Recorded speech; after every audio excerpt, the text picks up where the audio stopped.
Wrenchmonkees started out as a hobby project. We did motorcycles just to ride ourselves, and we didn't want to have like standard bikes. So we built our own bikes, and it evolved, it grew. Our friends started getting their own bikes, and we helped them, and their friends, we started helping them, and eventually we had so much work that we decided, okay, we rent a place, we have the tools, we're paying for everything, let's at least charge some money for it, and we just jumped into it. It grew faster than we thought.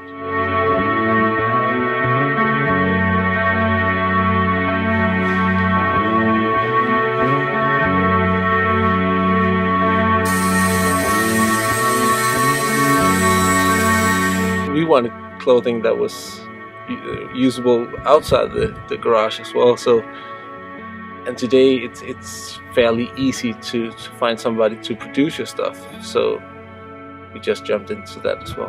What we wanted to be able to take our workwear, use our workwear when we left the garage, not the standard workwear, which has a lot of funny details, and we wanted something that we could wear just outside the garage. Our big inspiration was definitely the old workwear from Carhartt, which was plain, simple. It was functional, but it wasn't overdone, and that was kind of what we liked. That was what we were wearing, because we could wear it outside the garage without feeling like, here comes a mechanic.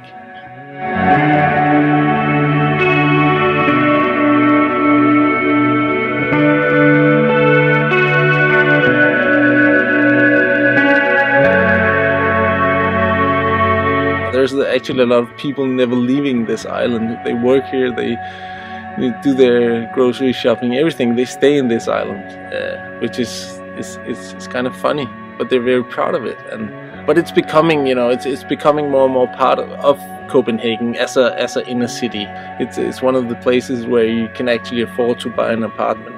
It's wide open. And you have a lot of. You can go from city. You can go all the way out to the other end of Amager, which is. You go out to the countryside where you have horses, and it's like half an hour drive. That's it. You're completely another place. Since I moved here, like the only way I could experience the city was just to take my bike. I didn't have a lot of money. I was studying, so I just took my bike, riding around, and got entertained by everything happening. For me, it's like this is satisfying because I can do something with my hands, and there's also the creative part of it. We don't want to build the same bike over and over, so we're trying to find out new solutions to do stuff, how to mount stuff, how to make seats, everything is like you have to be creative all the time. But I'm not just put in one position where you have to do this day after day after day. I'm doing a lot of stuff, which is for me, I think it's the best way for me to work is like doing a lot of different stuff, because I get bored just doing the same and the same every day.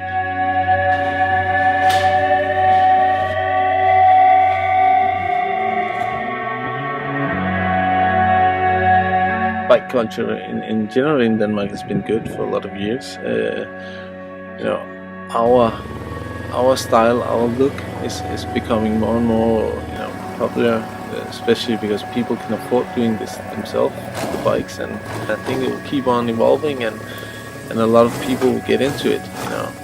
They're going into these man caves where they can escape from their normal jobs and their wives and their kids, and do something for themselves. And we know a lot of guys who's been building on bikes for like 2 or 3 years. They haven't been driving them yet, but that's kind of like their space. For us, it's good that it's growing, and the attention and the possibilities within the products is growing.